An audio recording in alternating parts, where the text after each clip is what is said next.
masing-masing sesuai berperang memecahkan orang Islam. Ini satu agenda barat yang mesti ditolak oleh umat Islam.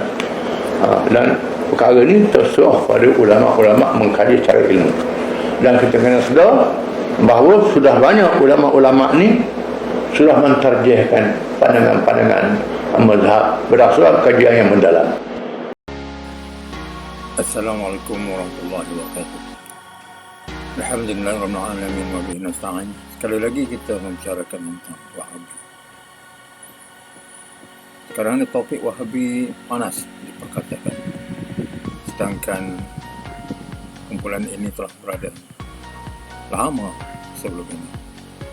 Sebelum merdeka dulu sudah ada kumpulan ini. Kumpulan menganggap mereka sebagai kumpulan tajdid, mengembalikan Islam ke tempatnya asal. Dan mereka telah memasuki menyerapi kumpulan-kumpulan yang lain. Tapi sehingga sekarang mereka masih lagi tidak dapat diterima sepenuhnya oleh masyarakat Melayu. Jadi tindakan-tindakan mereka dalam menyebarluaskan kefahaman mereka dan juga dalam mencaturi kefahaman mereka dengan kefahaman yang sedia ada di kalangan masyarakat Melayu telah menyebabkan masyarakat merasakan dalam keadaan yang tidak senang. Orang Islam tidaklah menghalang dakwah-dakwah mereka yang menyuruh kepada agama tauhid, membersihkan Allah daripada sebagian khurafat dan membetulkan pegangan-pegangan ahli-ahli sufi yang menyeleweng. Tapi apa yang mereka lakukan telah melebihi daripada perkara tersebut,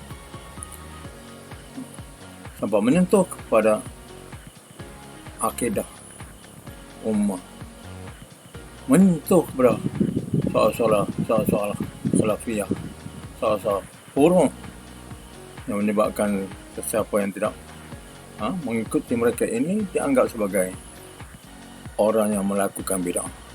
Ini menyebabkan Majlis Agama Islam negeri-negeri terpaksa masuk campur untuk memendung kegiatan ini daripada mengkocak-kacirkan masyarakat. Kenapa pula masyarakat Islam mengkocak-kacir? Apatah lagi di Malaysia ini yang hanya 60% daripadanya adalah mereka orang yang Islam, dan dalam 60% tersebut sebahagian besarnya tidak melaksanakan, tidak mengamalkan syariat Islam, tidak mengamalkan syariat Islam yang jelas kewajipan. Apatah lagi bila disebut tentang masalah-masalah furu', masalah khilafiyah, menyebabkan masyarakat tambah keliru. Jadi kita lihat apa yang dilihat ataupun diputuskan oleh Majlis Agama Islam Negeri Perak dalam bab Wahabi ini. Terlihat Majlis Agama Islam telah mengeluarkan satu kenyataan, iaitu keputusan Mesyuarat Jawatankuasa Fatwa Negeri Perak, fatwa mengenai penegahan menyebarkan aliran dan dakwah Wahabiyah di negeri Perak. Sampai satu kenyataan dikeluarkan oleh Majlis Fatwa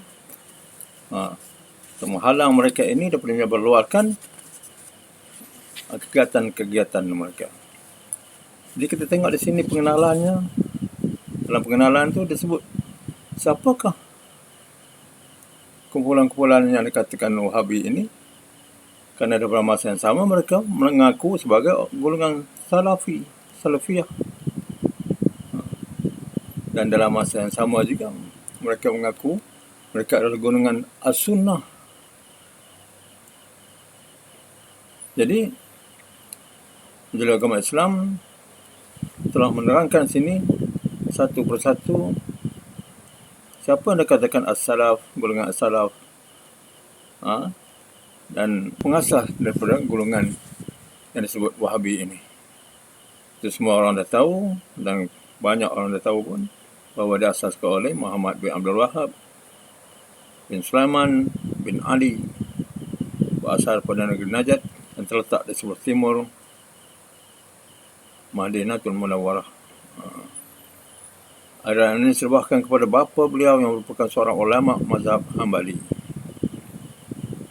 Walau bagaimanapun, golongan ini tidak selesai digelar sebagai golongan Wahabi kerana ia membawa kepada satu persepsi yang negatif di kalangan umat Islam. Oleh itu, mereka menggunakan pelbagai istilah seperti Salafiyah, golongan Ahlussunnah wal Jamaah dan sebagainya, istilah-istilah ini. Tetapi menurut agama Islam dengan telah membuat penyelidikan dan penelitian, berdasarkan penyelidikan dan penelitian tersebutlah, maka Majlis Fatwa Negeri Perak telah mengambil keputusan bahawa Wahabi ini bukan daripada golongan Ahlussunnah wal Jamaah. Kita lihat apakah ciri-ciri.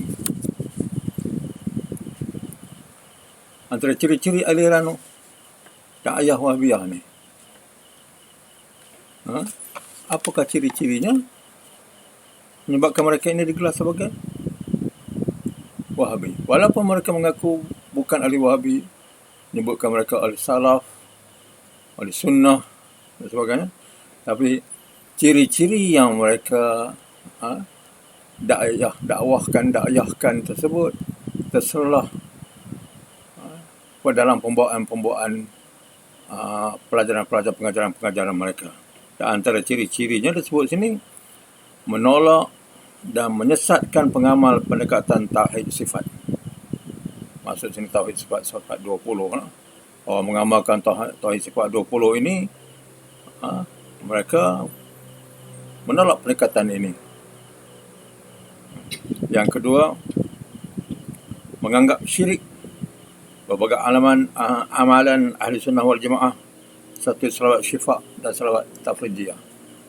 Selawat syifa, siapa sahaja yang mengamalkan selawat syifa ini dikatakan sebagai syirik. Syirik makna seorang itu telah menduakan atau mensyirikatkan Allah, tidak mentauhidkan Allah. Semata-mata mereka itu mengamalkan ataupun selalu membaca selawat sifat atau selawat tafridiyah. Selawat sifat yang bunyi Allahumma salli ala sayyidina Muhammad tayyibil qulubi wa dawaiha wa afatil abdani wa shifaiha wa nuril absari wa dhiyaiha wa ala alihi wa sahbihi wa barik wa sallim. Mereka menganggap, siapa yang mengamalkan selawat ini menganggap bahawa Nabi Muhammad itu sebagai penyembuh, menyebabkan mereka mengatakan mengamalkan selawat sifat ini adalah syirik.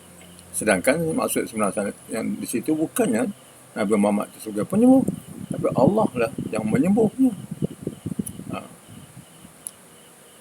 Yang kedua disebut selawat tafridiyah. Allahumma salli salatan kamilah wa sallim salaman taman ala sayyidina Muhammadin alladhi talhalu bihi al-uqad wa tanfarju bihi al-qurab wa tuqda bihi al-hawaij wa tunalu bihi ra'ib wa husnul khawatim wa istasqa ghamam wajhi al-karim wa ala alihi wa sahbihi fi kulli mahatin wa nafsi min adri kulli ma'lumin lak. Itu pun sama dah katakan sebagai syirik. Ciri yang ketiga, mendakwa bahawa pengikut aliran Asy'ariyah dan Al-Maturidiyah tidak layak digelar sebagai ahli sunnah wal jamaah. Mereka lah ahli sunnah wal jamaah. Golongan Asy'ariyah dan Maturidiyah ini dikatakan bukan daripada ahli sunnah wal jamaah. Ini terbalik ikut. Ahli sunnah wal jamaah mengatakan mereka itu bukan daripada golongan ahli sunnah. Sedangkan mereka pula menganggap golongan Asy'ariyah dan Maturidiyah itu bukan golongan sunnah. Ini ciri-ciri mereka lah, ciri-ciri yang Wahabi itu, walaupun mereka menganggap mereka itu adalah golongan tajdid. Ha. Yang keempat, menganggap pelaku berbagai amalan Ahlussunnah wal Jamaah sebagai melakukan bid'ah dalalah dan akan menjadi penghuni api neraka. Mereka anggapan mereka bid'ah dan melakukan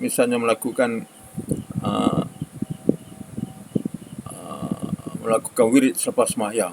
Itu bid'ah. Menambahkan Sayyidina Allahumma salli ala Sayyidina Muhammadin dan solat dan sembahyang tu dianggap tidak sah sembahyang apabila ditambah perkataan Allahumma salli ala Sayyidina Muhammadin. Ada Sayyidina tu. Kerana Nabi tak sebut selawat tu dengan menyebut Sayyidina. Jadi orang ini telah melakukan bid'ah. Sembahyang tak sah sembahyang. Ini fatwa-fatwa yang mereka keluarkan.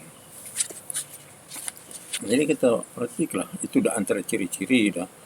Kerana itu, berdasarkan demikian, maka Majlis Ulama Islam Negeri Perak telah mengeluarkan fatwa ini mengatakan bahawa mengikut kuasa di bawah Seksyen 37 Enakmen Pentadbiran Agama Islam Perak 2004, Enakmen 4 tahun 2004, dengan perkenan Duli Yang Maha Mulia Paduka Seri Sultan Perak membuat dan menyiarkan fatwa bahawa aliran dan da'ayah Wahabiyah ini didapati bercanggah dengan akidah Ahlussunnah wal Jamaah yang menjadi teras pegangan masyarakat Islam di Perak. Oleh demikian, Jantung Kuasa Fatwa Negeri mengambil keputusan bahawa sesiapa orang Islam sama ada secara individu atau berkumpulan yang menjadi penyebar aliran dan da'ayah Wahabiyah adalah disifatkan mengamalkan aliran dan da'ayah Wahabiyah yang berlawanan dengan akidah Ahlussunnah wal Jamaah, aliran Asy'ariyah dan Maturidiyah. Tengok. Jadi kita Majlis Fatwa telah memutuskan demikian.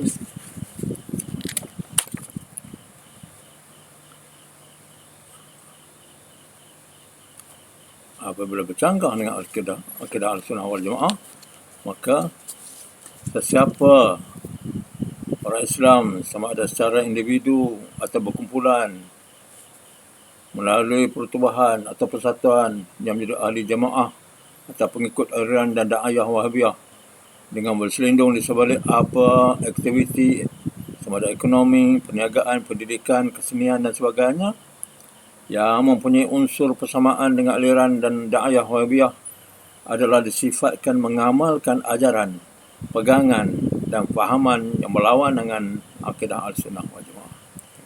Yang ketiga, sesiapa orang Islam secara individu atau berkumpulan melalui pertubuhan atau persatuan yang cuba menyebarkan aliran da'ayah Wahabiyah sama ada melalui apa rangkaian atau mana-mana pertubuhan atau persatuan yang mempunyai unsur persamaan dengan aliran da'ayah Wahabiyah adalah disifatkan mengamalkan ajaran, pegangan dan fahaman yang bercanggah dengan akidah Ahlussunnah wal Jamaah, aliran Asy'ariyah dan Maturidiyah. Yang keempat, apa saja warisi bentuk atau cabang mana aliran dan da'ayah Wahabiyah atau apa saja ajaran, pegangan atau fahaman baharu yang mempunyai persamaan dengan unsur aliran dan da'ayah Wahabiyah adalah berlawanan dengan akidah Ahlussunnah wal Jamaah, aliran Asy'ariyah dan Maturidiyah. Yang kelima, apa sahaja jua bahan publicity dan sebaran yang menonjolkan aliran dan da'ayah Wahabiyah atau apa sahaja ajaran, pegangan atau fahaman baru yang mempunyai persamaan dengan unsur aliran dan da'ayah Wahabiyah dalam apa dia bentuk persamaan dan cetakan adalah dilarang. Keenam, apa jua bentuk tindakan seperti yang dinyatakan di atas perlu dihalang dan ambil tindakan menurut undang-undang. Tindakan yang boleh diambil menurut undang-undang ialah di bawah Seksyen tata cara jenayah Syariah Negeri Perak 2004 yang telah dikuatkuasakan oleh Majlis Hukum Islam Negeri Perak. Jadi kerana itu begitu penting kita lihat bagaimana